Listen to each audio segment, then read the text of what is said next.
Doing it and doing it well. We're actually going live at this exact moment. Enjoy. Do the Humpty Hump. Nice to see you, Bart. All right. Hello, everybody. Hey, How's everybody doing? Hi. Oh, killer. Hello, internet world out there. How are you all doing?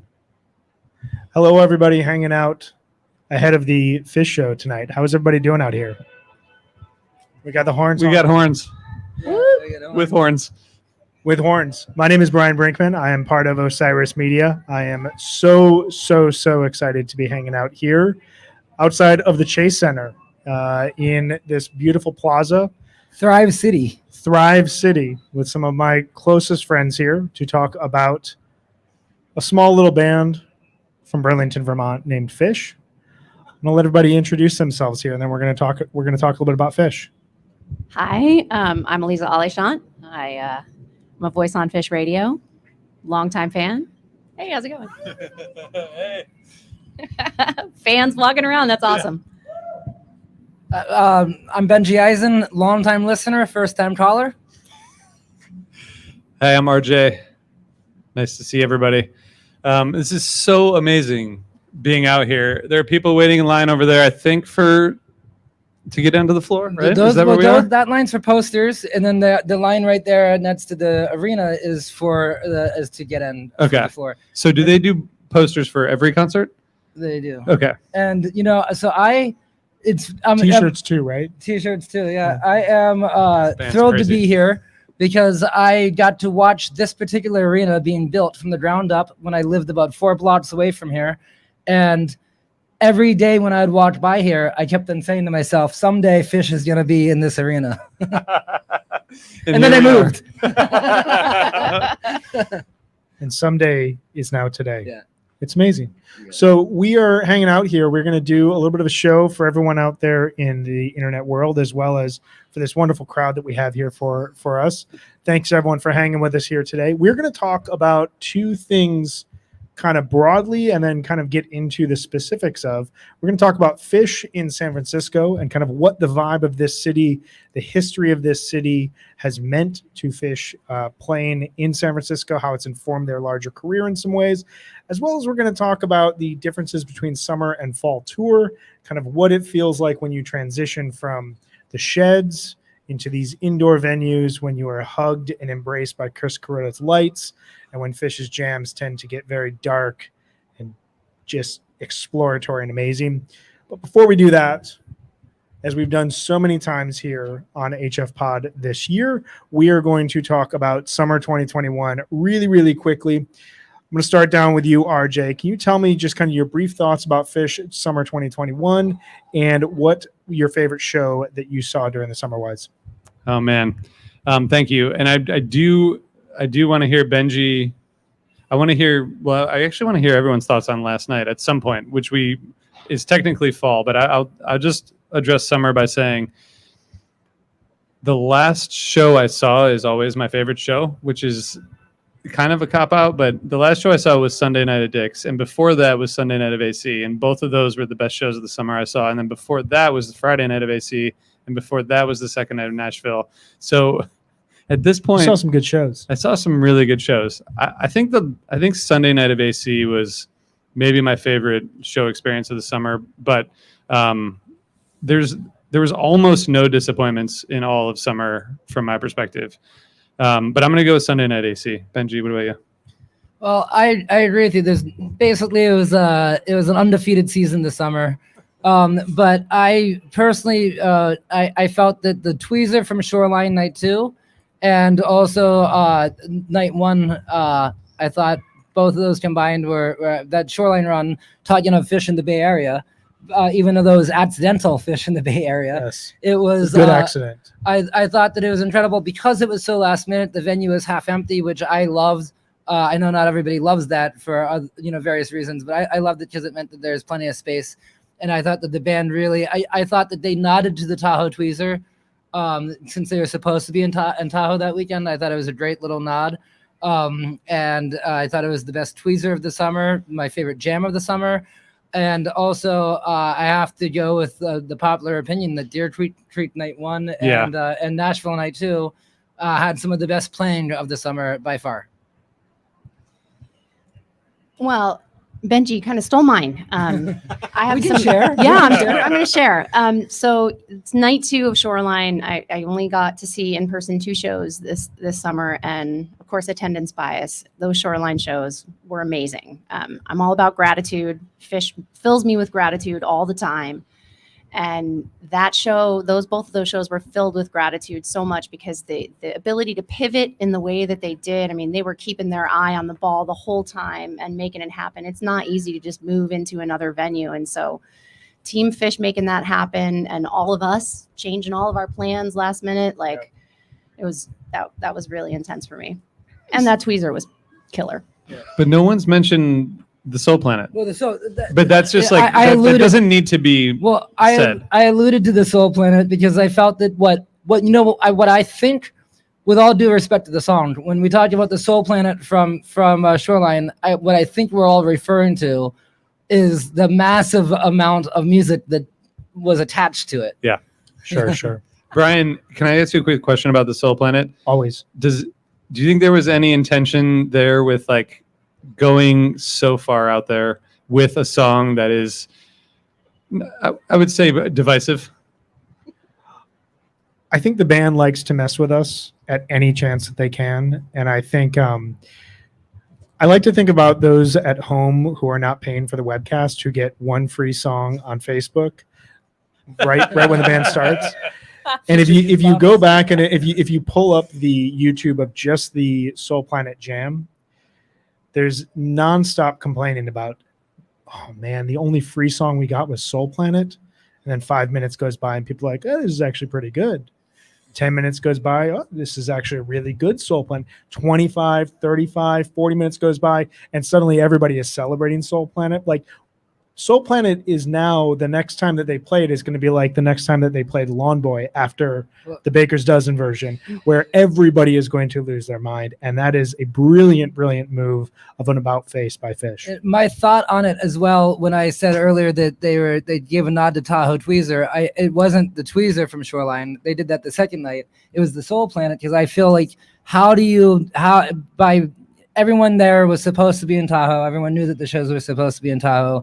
So how do you kind of nod to that without nodding to it? And how do you kind of honor that Tweezer without playing Tweezer? Sure. You know, and they even built in a little woo, little woo nod. A little woo in there. Yeah. Brian, you still haven't shared your summer show because so my I big thoughts interrupted on you. Summer Tour were that it completely exceeded my expectations. I expected the band to slowly dip their toes back into the water, and it seemed like there were interesting enough moments in the Arkansas show. Everything seemed to open up with the Carini at Alabama, and they never looked back from that point. I think that some of the improvisation and some of the use of technology and equipment within the overall Summer Tour was brilliant. It brought this new sound, these new communication opportunities between Paige and Trey, especially. John Fishman destroyed the Summer Tour like he owed him something. MVP. Absolute MVP. My favorite show of the Summer Tour that I saw was the third night of Dick's as well. Although you gave, I think, 3 options. My favorite show that I heard was Shoreline Night 1, but I have to give a really big shout out to the Ruby Waves from Hershey Night 2. Oh, wow. Feel like I never hear anyone talk about it. Fantastic jam. That was a great Ruby Waves, and talking about a song that has a lot of expectation after the Alpine Valley version. Yeah, it's a song that almost is that was like its 4th or 5th version when it jammed for 38 minutes. It's kind of now almost brought down in a sense by the expectations, and it has exceeded it. I think there's been some just fascinating, innovative jams, and that Hershey her version was great. We saw that earlier in 1.0 with the Runaway Gym, when they played the Runaway Gym at Worcester Centrum, and then the very next time they played it, everybody was like, "Oh, they're gonna get along." And then I believe it was at Pittsburgh, at Star Lake, and when it was Summer '98. Yeah, Summer '98. Exactly right. Great version. Yeah. Well, at the risk of talking about summer 2021, as long as the Soul Planet from Shoreline, let's transition quickly. We are at the this is a carrot segue. This is not a full segue. Is this Lifeboy? This is Lifeboy. We are on the onset of the second show of Fish's Fall Tour here at the Chase Center in just gorgeous San Francisco, California. What an amazing day. Beautiful. Phish opened their summer tour last night with a show that they played at the Golden One Arco Center. Arena. The Golden One Center. No, I know. I'm just kidding. Well, But that's what it was used to. The That was a thing, beautiful right? Golden It- One Center. Gorgeous, It wasn't gorgeous near there. stadium. It was like 10 miles away. It was, okay. Yeah. All The right, only thing that's say missing that. from that stadium now that Phish has played it is Chris Webber and Vlade Divac and Peja Stojakovic playing amazing basketball. One of the But best. until that happens again, Kings are up in the preseason. They They're, are- they're doing really well. I'm here Thank for you very much, Halliburton and Kings. Healed. I'm here for Halliburton and Healed. I thought that it was really funny last night when Trey said, when was the last time we were here? Yeah. Because they had never been there before. The arena itself is like, what, 5 years old? 2016. Yeah, Yep. 2016. He's like, I think it's been 9 years. He's Far- like, no, Far be it No. for close. me. Yeah. For when it, 25 years from Sacramento and never in the Golden One. But Never. man, since 2016 when they opened, I've been like, yeah, Phish needs to play here. They used to have in section 217, there was a vendor that had a glazed donut with a spicy chicken sandwich.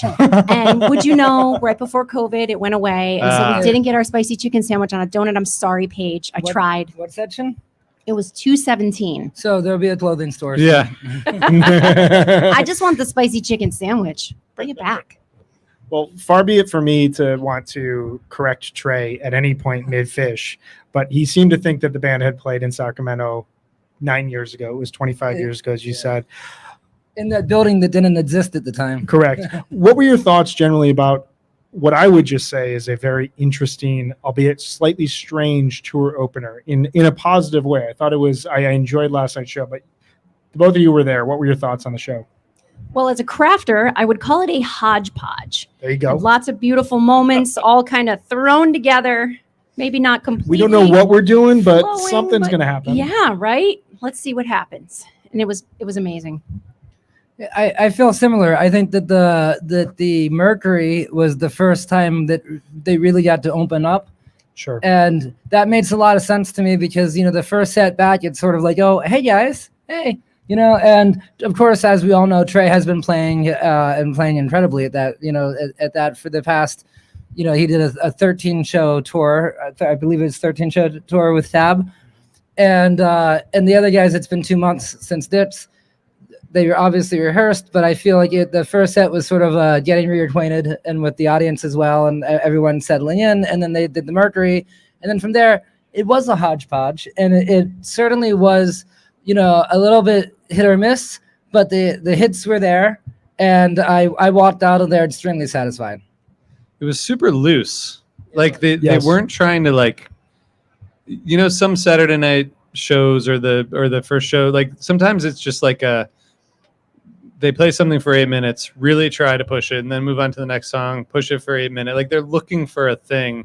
It didn't seem like last night they were like searching for, they were just kind of like playing and having fun, which seems refreshing in a way for like a show where it's not like locked into a crazy jam or something. Like when you get word of what a sound check was, and you're like, oh my God, they played that song during sound check. Of course we're going to get it during a show now. And then you don't hear it at all during the tour. It's usually like a rare song, like Doglog was like this for a long time in the 90s. It felt like a sound check come to life where we are now entering the fourth quarter of the show and they suddenly decide to play Tube. And we find ourselves in Brother. Okay, I guess we're going to play Brother right now. We're going to play When the Circus Comes. Like at some point we have to close this set, but we have no idea when this is actually going to happen. And it didn't really matter. It just like, I was on my couch just like, all right, you guys do whatever you want. It feels like you're loose. Feels like you're having fun. The venue seems to be enjoying it. We're just going to play a song that we wrote in 1984 and never played again. And so to bed. Why not? We're here. This is Fall Tour. And So to Bed was interesting, but you brought up Brother, and I think Brother may be the only, I haven't actually fact-checked myself on this, but Brother may be the only Phish song that they've ever played twice in a row more than once. They've played it twice in a row on several occasions now. There was that Hampton Brother where they did it 2 times in a row. And there was the Island Tour where they played it twice in a row. Yeah, and then the Island Tour, and then of course the radio-friendly version. Yeah, that's right. Yeah, totally, exactly right. That's what I was thinking of. And then last night. But one of the things I was looking for going into the show last night, and that we kind of got an answer on it, and that's that this summer, as we all know, Trey has the Jedi effect, and he's using these new. He has new. They all have new equipment, and I was very curious to see, especially with Trey more than the other guys, because Trey's new guitar tones and what he's capable of doing through effects, the way he's making his guitar sound, it's very arena rockish. It's like made. It's like classic rock. It's made for a rock arena show. And so to hear it inside reverberating off the walls, I couldn't wait to hear it. He was a little light on it last night, but when he did use it, it was exactly as you'd expect. There was some growling. Yeah. There was some serious growling. Definitely some growling. Elisa, did you hear any? Did it feel laid back or like loose to you, or did it feel like Definitely laid back and loose, but I feel like maybe the growling might have been me. It was a really intense show and really fun. So yeah, that might have been me a little still.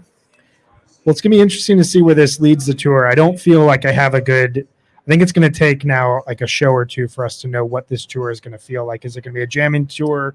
Are we going to hear a lot of bust outs? Like, where is the band going with this? And last night gave us 7 different indications of where they could go. Like, like instead of bed, it's like, did they learn a lot of, like, are they going to slowly, one by one play some White Album debuts? But my question is, after the summer tour, I felt like going into the fall tour, I felt up until last night, I without giving it too much thought, I felt like it would feel natural for them to kind of continue that same sort of outline of doing these big monster, 20-minute jams, and having the return of the first set as well. So I don't know that we got those answers last night, so I'm really interested to see where this tour goes. well, it's going to be fascinating to see what we get here tonight. Second night of tour, first night of a 2-night run.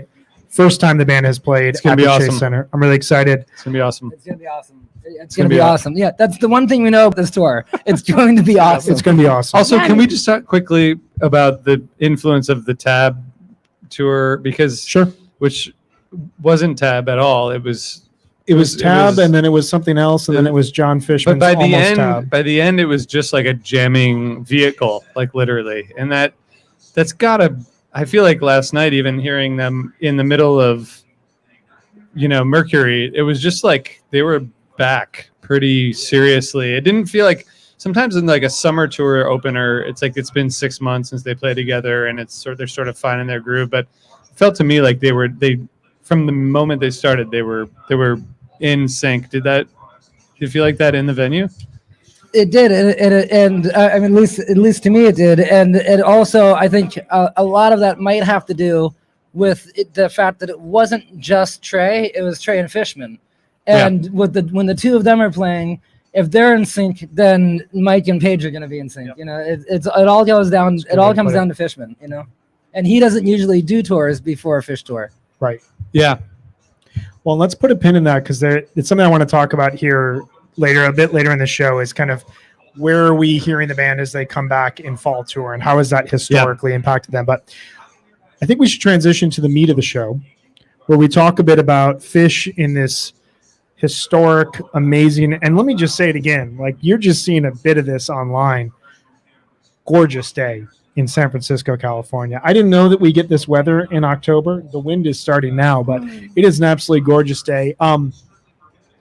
Bit of history. Fish has played ahead of these two shows in San Francisco, California, 25 times within the city limits.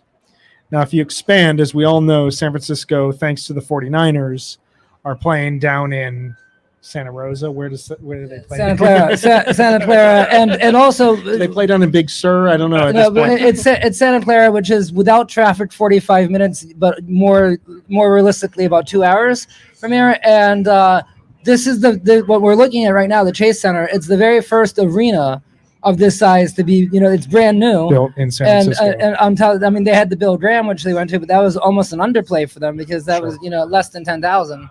This is the first arena inside the city limits. So if you expand beyond the city limits, they've played somewhere in the range of 20 to 25 additional shows. So we're looking at about 50 shows in this gorgeous area of America. Which, by the way, sorry to interrupt, but Yeah. that's insane given how thousands of shows. I mean, they're from Vermont, which is almost as far from here as you can get in the continental U.S. But the fact that, and there's so many historic shows from the early 90s onward, it's amazing to me that there have only been, that's like a small fraction of shows that have been played in this area. And it's not like this state really, I mean, there's been some LA shows and some other California shows, but this state is generally underrepresented in terms of number of shows, but overrepresented in terms of fish history, I think. And Yes. also, while they've had a mixed bag of touring out on the West Coast, going back to April '92, which is one of my favorite early months of Fish, they played a number of truly, phenomenal shows a little north of here. Yep. In Mendocino and in Eureka and Humboldt, and up, basically Northern California as early as '92. Yeah, and it's a good point, and it's something I wanted to ask you all about is the quantity of shows does not hearken to the impact that these shows have had, and every time they seem to come here, we're right now in the midst of probably the biggest repeat amount of shows that we would get in San Francisco in a short time frame. They played Shoreline in late August, early September. Now they're playing San Francisco here. Those were two really important shows. The 92 shows you're talking about were really important. They closed out 1.0 here. So they clearly love this area, even though they haven't played here this often. They come here kind of on a once-a-year tour stop.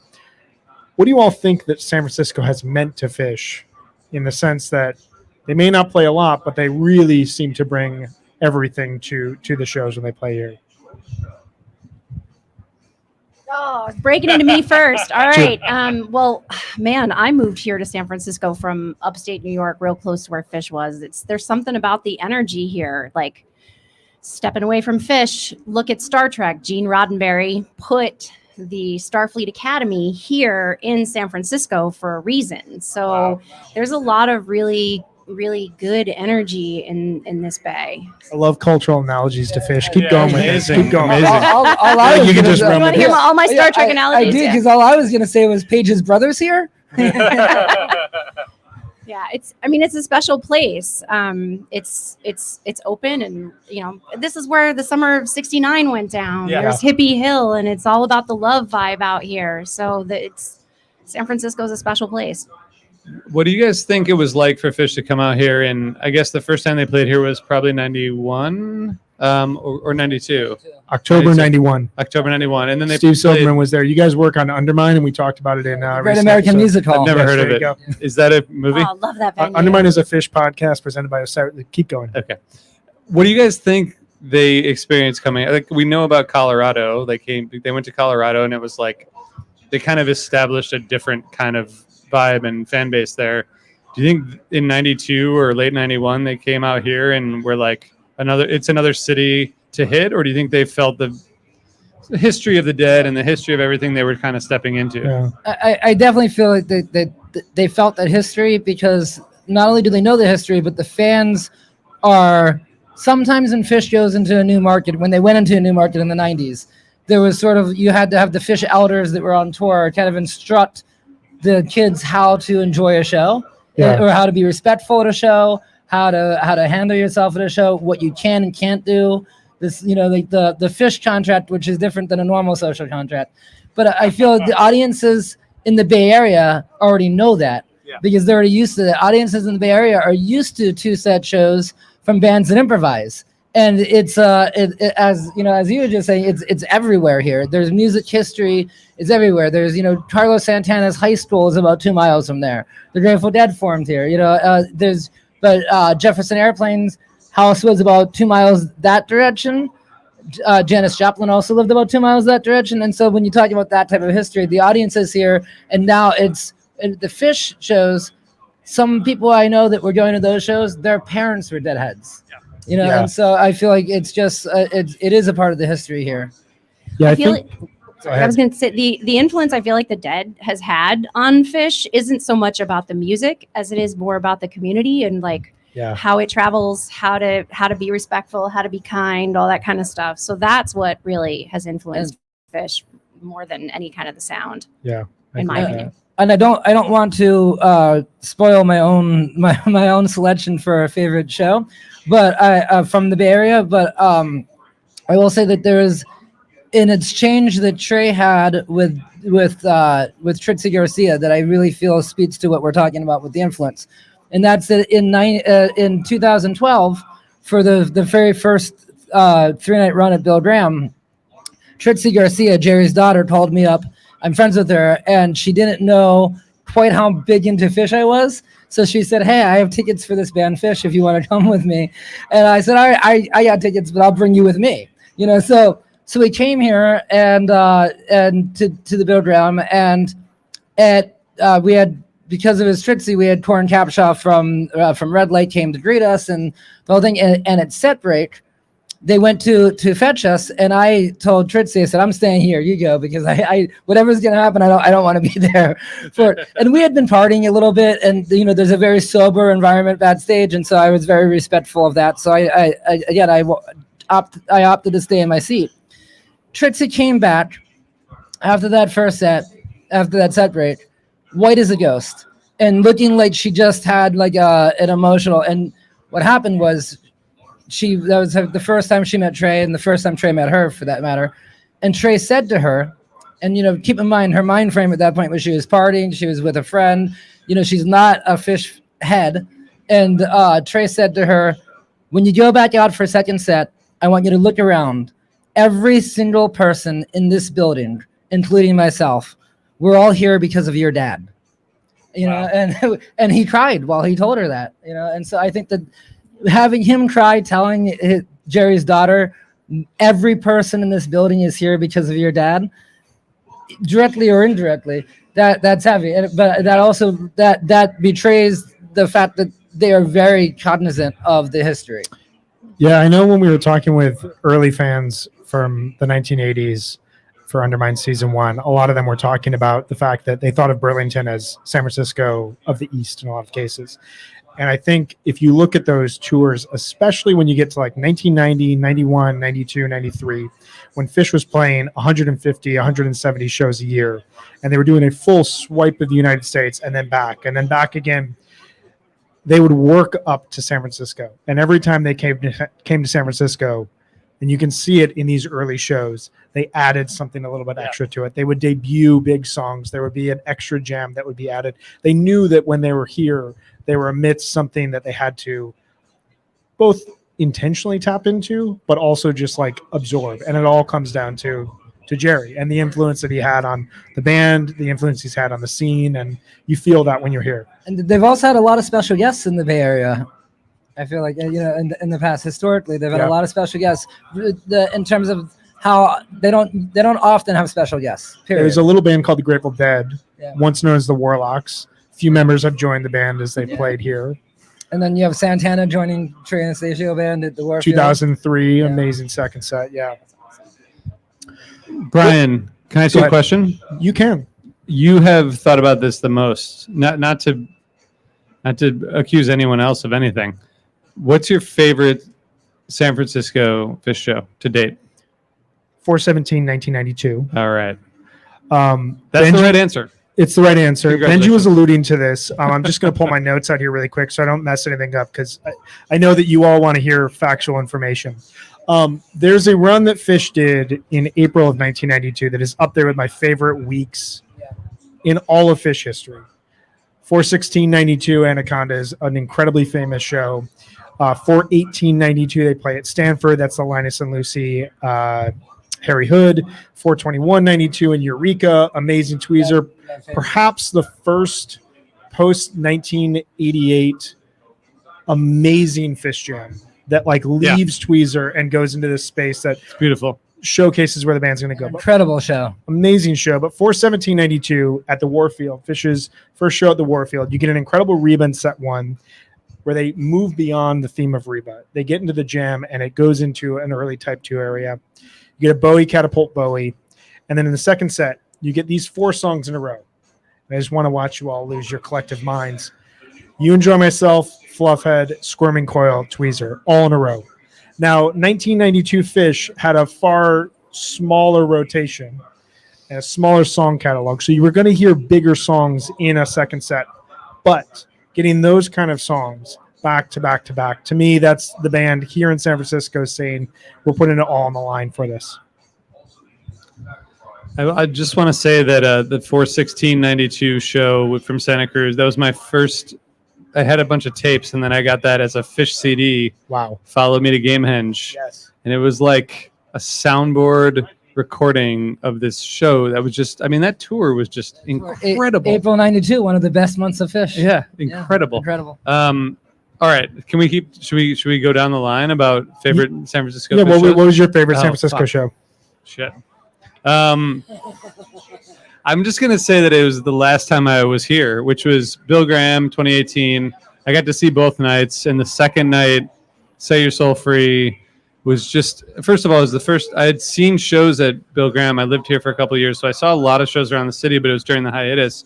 And I got to say that that venue for Fish is just perfect. I think it might be the best venue to see Fish because it's small, like the lighting works, the sound is great. It's got the Dick's GA vibe, but it's tiny and it feels intimate. It's a really And special it place. has history too. The Grateful Dead used to do their New Year shows there for a couple years. And When in what years? I wouldn't be able to tell you offhand. I believe the one because I had it on cassette tape was in the mid 80s. Mid 80s. Okay. Mid 80s. Yeah, and then in the time since I've been living in the city, or since I moved out to California, which was in 2007. At that time, Phil was doing a lot of shows there. Further played New Year's show there, and then Phil and Friends did a New Year's show there.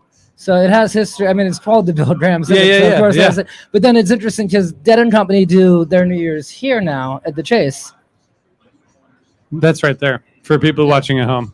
I just think so that second night of 2018 was, first of all, Set Your Soul Free. It was the peak of Trey's Leslie pushed jams that just it was like robot dancing everywhere, and it was so fun. It was such a great 2-night run. So I do often go back in my mind to the mac and cheese jam from '94 at Warfield because that was one of the first tapes I got, and I was like, "The fuck is going on with this band?" And everyone's shaking boxes of mac and cheese. Do you want to explain that? Because not everybody. I mean, I know what you're talking about, but there. All I know is that they handed out. They handed out mac. I'm not sure because I wasn't there, but allegedly they handed out all these mac and cheese boxes and for the audience to use as percussion.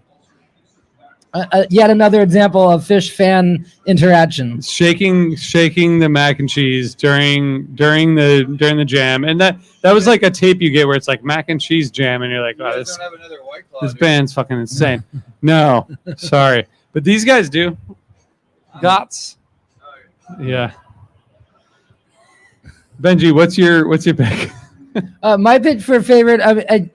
I'm inclined to say, like you said, the last shows that I saw in the Bay Area were the two Shoreline shows from the summer. However, historically, my favorite is the August 19th, 2012 Bill Graham show that I just talked about, bringing Trixie Garcia there. So there's that attendance bias because of that experience, and just watching Jerry's daughter react to Fish in real time, their first show, was priceless, but it happened to be an incredible show that I still go back to and listen to. It was the very first of these cross-side shows where they kind of organically went back into Cross-Eyed and Painless. They had done that before, but that night I felt was the best example of that. And on top of that, I mean, it was one of those nights where they had the improvisation. They had the big drop in light, and it was my favorite light until the light that came later on that same season at Dips. And I also feel that then for song selection, it was not only do you have the big jams, you end with You Enjoy Myself, and then you come out on stage and you do Ride Captain Ride. Perfect in that venue. Perfect. It's first, yeah, exactly right. For their big return to San Francisco, closing this big run, Ride Captain Ride, and then Tweezer Reprise. And of course, the Tweezer Reprise was capping off the Tweezer from 2 nights earlier. So I just thought it was a perfect night of music. All right, I'm having a hard time. It's like a toss-up because, and they're both That's a good attendance problem to bias. have. It is. It's so there's 10, 29, 14, and so I'm a person about feelings. Like I I'm not a musician. I can't break down in the same way that you guys can. You guys are amazing. Love sitting between you. We're going to transition to the feelings section Yeah, of the show. I'm all about the feelings. got And I'm on the feelings front too. Yeah. I like this. have I like no this. other getting knowledge. fishy here. So the 10/29/14 show, the feelings because of the Giants winning, like. First of all, it was super Yeah. awesome to be able to go there really late, have dinner, and still be able to get way up front on the floor. So Really thank you, awesome. Giants, for that. And then when they won and like the scream comes over the crowd, like from the back instead of from the front, the way you usually see it from the front because somebody's seeing the band do something.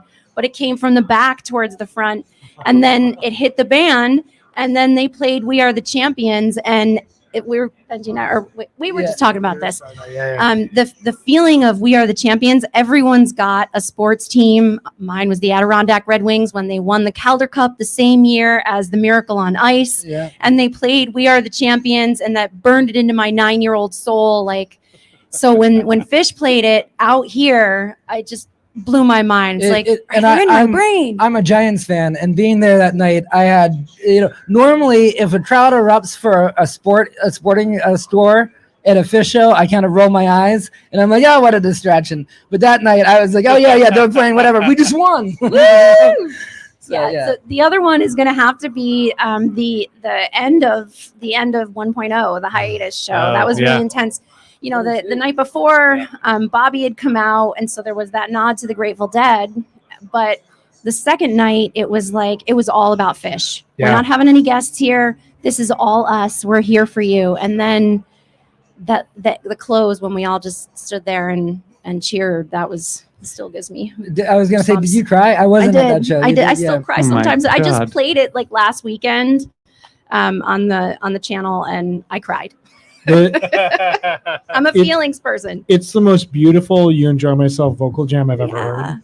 Like they harmonize. It sounds like an orchestral moment. It's beautiful. And the tweezer from that show, and it's like a greatest hit show. Yeah. I don't know how you close out that chapter in your career better than that. Yeah, that was amazing. Contrast that with Coventry. Not going there. A lot of feelings. A lot of talk about feelings. Yeah. A lot of feelings. Well, so as we've talked about here for the last couple of minutes, like the feeling of this city, and we are going to walk into this venue here, this gorgeous Chase Center, to see what should be an amazing show tonight, coming off of a very fascinating fall tour opener yesterday, which, hey, there's my podcasting segue. Our second segment of this show, we are going to talk about the differences and the themes of summer tour versus fall tour. And we are walking into our first true fall tour. I don't consider 2019 to be a fall tour. You guys may differ from me, but it's a run. 2018 was our last true fall tour, ended with Halloween. Walking into a really special period in the year for Fish. Summer tour is all about the sheds. It's all about road trips. It's all about parties. Fall tour, usually there's a bit of a chill in the air. We're indoors. The band has warmed up over a period in time. We're going to talk a little bit about the differences between fall and summer tours and kind of what to anticipate with this. What do you guys think is the biggest difference between Fish summer and fall tours? Kind of condense that into a couple sentences. Lights. Like that. Well, That's it. so That's the only difference. Then. Yeah. We'll move on. yeah, well, the lights go down is instantaneous, and I feel like, in playing into what you're saying, I know exactly what you mean because when the lights go down, as opposed to a gradually setting sun, there's a transition from the real world into stepping through the door into Gamehenge, or however you want to say it, that happens instantaneously, and so you get it's significant, and you get that rush. But also, Trey used to talk. Now he hasn't talked about this for a while, probably because Fish has been in similar rooms for a while. But I remember in the 90s, he would talk in like Guitar World interviews, for instance, about how the band would have to learn how to play to these different rooms, and how playing to an arena is vastly different than playing to a theater.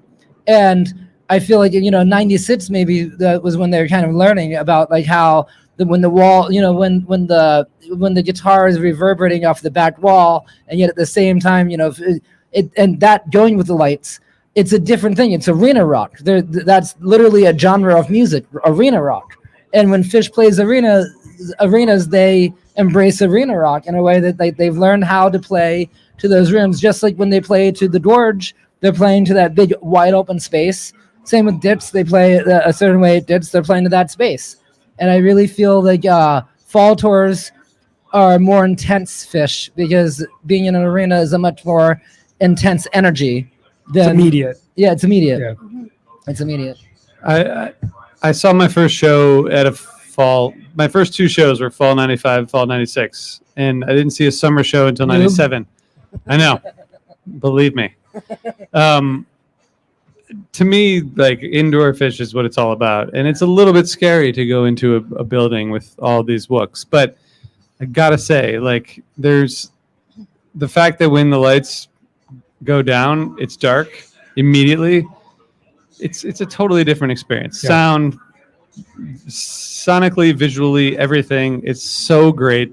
I think Phish is a band that's made for indoor shows, and I love outdoor shows at this point. But then you're like in the middle of the first set, and it's still light out, and they're playing Reba, and you're like kind of like walking into the bathroom, and it's like it doesn't command attention in the same way that an indoor show does. Because of the lights. Because the lights. Yeah. The lights go down, and everyone's focus is on the stage versus seeing people wander around and find different friend groups. It's very distracting for the band as well, because the band's playing and they're looking out and they're seeing people go to the hot dog stand, and they're seeing A bunch people of on their mediocre folks. phones. Yeah, but they're seeing a bunch of mediocre looking audiences, doing mediocre things, not raging. But in an arena, the lights go down, and all of a sudden You can't see anything. You can't see anything. Well, and there's places for the music to escape in a shed.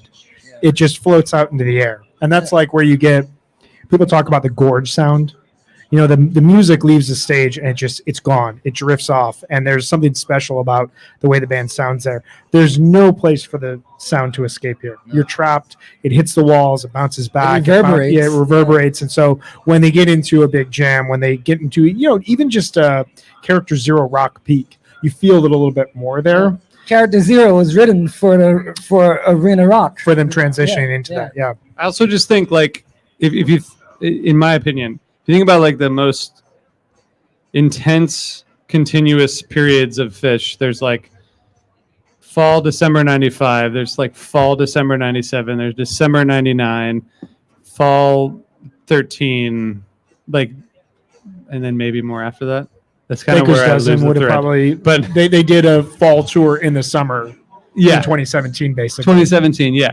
And the 2019 shows in December were great. Like I don't know. I think it's almost always awesome, I guess is my point. I wonder if some of the appeal and mystique of Phish at Madison Square Garden, which is definitely a thing. You haven't seen Phish until you've seen Phish at MSG, but I wonder if a part of that is just that it is not only the world's most famous arena, but it is also just happens to be the arena that's in New York City, and so that's why it's the most famous arena. And so I wonder if people say there's nothing like Phish at MSG. Really, what I think they're saying is there's nothing like an arena Phish show. So we've gotten it broken down why fall tour is special, just in a general sense. How do you all think that summer tour influences and informs a fall tour? How does the sound of the summer transition to fall? Feel free to use an example. I mean, for me, it's the summer 97 raw funk sound that transitions into this more glossy fall 97 sound where it's a little bit more refined.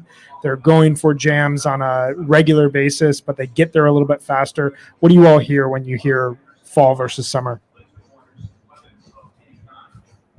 Interesting. I kind of feel like on the one hand it's a continuation. I'm thinking about the 94 is a good example. 95. But 95 though, you had those very spacey, ambient summer shows, and then I felt like the transition into the fall had more to do, and that wasn't all arenas. Those were various size venues across the country in 95, and I feel like that was the transition. It goes back to what we were talking about the intensity of being indoors. Even if it's not in an arena, even in a theater, you get that intensity from that instant the lights go out. So, I think that to me, this tour, I'm looking to see how much of a continuation we have of the things that we loved the most about the summer. I'm curious to see how those transition into the arena, and also the new setups, the new sounds that they're able to make. Exactly. That's where I was going to go with that too, is like not even talking about the past, but just about the future, is that what happened over fall tour this year informs like they're playing it like elevated, you know, they've got all the best equipment. They're communicating at a different level. They're finally learning to tap into their voice and really enunciate and use it, and hearing all those things come together, because they've always done pieces of that throughout all the eras. But now it's like, all right, we got this dialed. Now let's really play with everything that we've done. Yeah. I don't want to say that like summer tour is practice, but that's kind of what it feels like in some ways. When you brought up 97, like I saw some summer 97 shows, then I saw a bunch of fall 97 shows. Yeah. And to me, it was like they were figuring out what they were going to do, and then they did it in the fall. But now it's different. Like that didn't happen this summer. They weren't practicing this summer. No, it is different. 99 is another good example of that. You know, 99, I felt like when they went into the fall arenas, it kind of felt like a continuation, but it felt like it dialed in, like this is what the summer led us here. Yeah. And 99, there's also that feeling of barreling towards the millennium, and you know, so they had that chaotic energy to that tour as well. But yeah, I'm really curious to see what they do with the energy from the summer in arenas now. Well, do you guys think that they do the equivalent of a performance review? Like, do you think that after a summer tour, they individually look back at the footage or listen and they say, oh, is that why they dial it in the fall? Because they have, like, it's fresh in their minds? So who met all their KPIs this summer is what you're saying. We all know the answer to that. But they haven't analyzed a single show since 97. That's exactly right. They're not allowed. They're not allowed. They're not allowed. It's against the rules. I do think, like, it's interesting. Well, one thing we haven't talked about yet, and maybe we've talked about everything, and we're like we've taken a lot of these people's time. Thank you for tuning in, everybody. One thing we haven't talked about is this tab iteration, and how this, like, it's basically just been like an open jam session for Trey and Fishman, at least the last 2 weeks of the tab tour. Do you guys think that's carried over at all? I mean, it's obviously going to influence Trey's playing and probably Fishman's, but was there anything last night that you noted that was like... Yeah, sand. So I don't know if I was just imagining this, because I'm a little bit in love with Desron. And I don't care who knows that. Yeah. Desron Douglas is a lion, and he's amazing. And I felt like when sand came on, it was Mike being like, I'm fucking amazing too. And I'm like, yeah, Mike, you are. That's awesome. Yeah, that's awesome.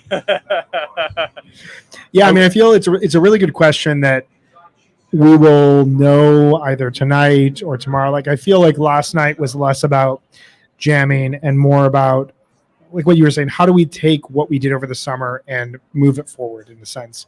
What worked?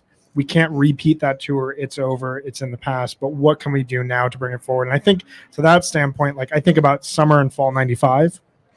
Summer 1995 is my personal favorite tour the band has ever done, because they just threw everything against the wall and said, we don't care that you're a paying customer who's coming to hear a 30-minute noise jam. We need to do this right now. And this is where we're at as a band. 6 months later, I would argue objectively the best Fish we've ever heard is December 1995, hands and down. they took that entire sound and they distilled it into perfect 15, 18, 22-minute long jams that had energy, that worked within an arena, but also was only possible because of the explorations of the past summer. You know, Brian, you and I have never talked about favorite months of Fish before, and we are now. I'm so heartwarmed to know that, like, April 92 and December 95 are two of my, all-time favorite Fish months. It makes sense that we'd be on the same page about this too. Of course. Wombat Matt. Hey, man. Wombat Matt. How's it going, man? But if not Wombat Matt, if you want to be involved at all, you have to tweet at us so that then we can read it off of the screen. How was the show last night? The final round was insane. The Piper was nuts. Yes. The Piper was definitely a highlight from last night for sure. One of them. Thank you guys for coming to say hi. Hey, how are you? Nice to see you, Matt.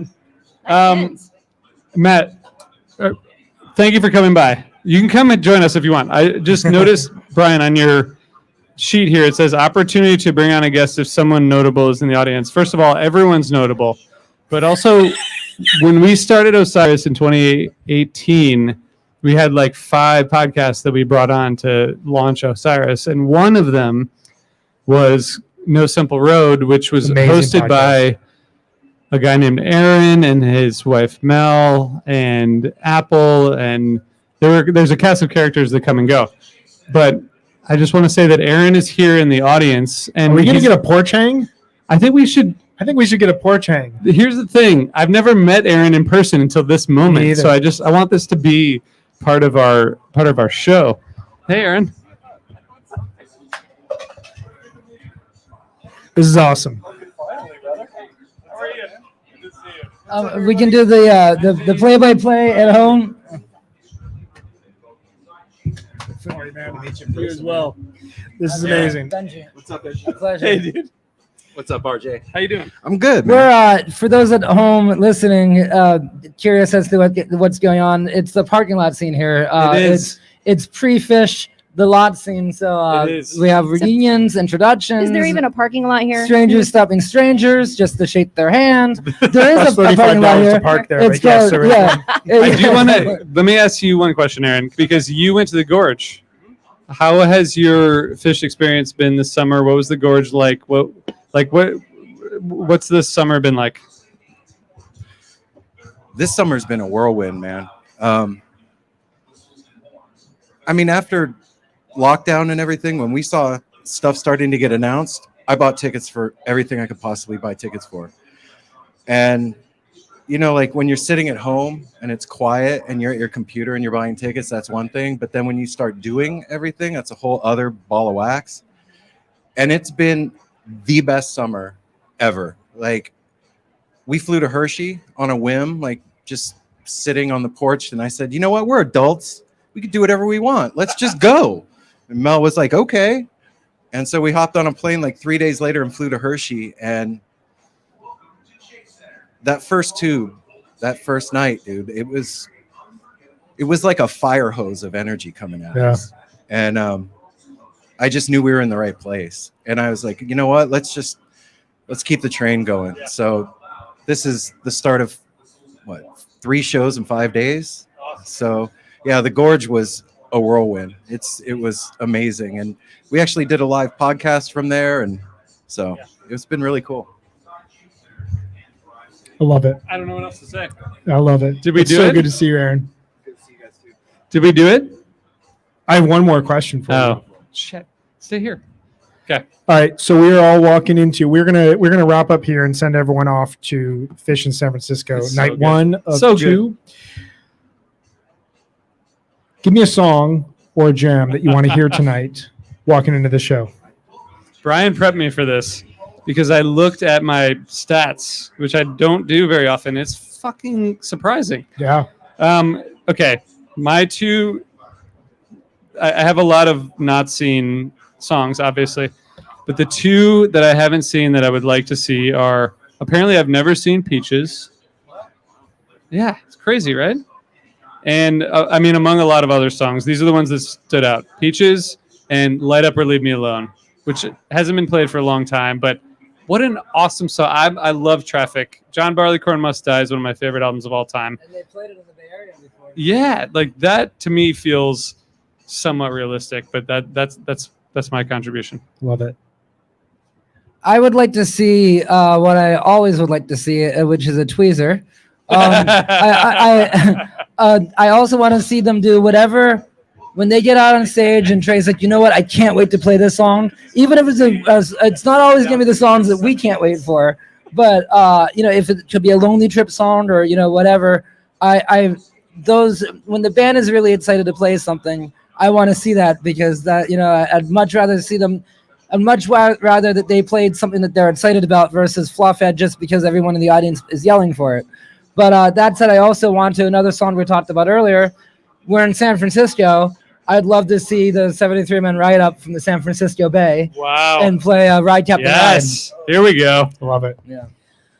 I got 2. All right. Here's the far out one that's probably never going to happen, but Harpua Yes. and Poster lives. Just saying. yeah. And then the other one I'd really like to see is I'm really digging Casual Enlightenment, Mm. and I'd like to see Mike play with that a little bit more. They See learned it him and they go- only played it once, so they might as well play it again. Yeah, I loved I it. like it a lot.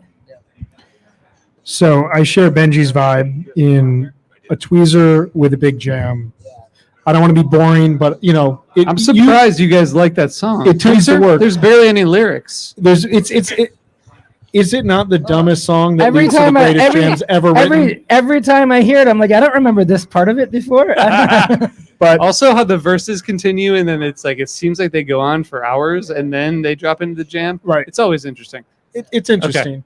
I hope they can hear us in there. The song I've been chasing my entire time, Mr. Neil Young's Albuquerque. Just bring it back. First time since I believe 6/10/2011. Be a huge bust out at this point in time. I would hate kill to bust for your it. bubble, but if they do Neil Young, it should be Powderfinger. Well, I would lose it as well. Aaron, what do you got? So my first like real Fish show experience was in 2015, actually, at the Forum in LA. And the song that like completely hooked me and blew my mind was Yem. And we have a friend of ours that's with us tonight, and it's her first show. So when that song ended, I was like, I just saw every style of music in one song. In one song. It just happened. I mean, And I just blew 30 years. I can't believe I haven't been. you could write running an around entire following these guys. write an entire book about how You Enjoy Myself is Fish's version of Terrapin Station. Totally, 100%. Yeah, and so I would really love for her to get her mind blown with that one. Great call. Also, there's almost no better jumping moment at Fish Yeah. than the build up to You Enjoy Myself. Boy. to the peak. I'm a big jumper, and that's top 3 jumping moments for me. Top 2 jumping moment. Mhm. Yep. My feet don't touch the ground during that Yeah. part. No. Well, I think that's a good place for us to stop. Thank you to everyone who has hung out with us online. This was super fun for us to hang out here today, this glorious afternoon in San Francisco. Beautiful. We're going to send you off. Fish should be going on stage here probably in the next couple hours. I'm in a different time zone, so I don't know what time we're at right now. But thank you all for hanging out with us. Thank you all for listening. And Thank you guys supporting for Osiris. inviting me. Really appreciate it. Thank you. Yeah, It's thank been you. awesome. Let's do it again soon. Yeah, We're going to do totally. this again soon. Thank you all. Enjoy tonight's show. And thank you all. We'll be hanging out inside the venue, and it's going to be a ton of fun. Thanks, It's gonna be everyone. awesome. Thanks. Thanks, Have a guys. good See you show. later. Yeah.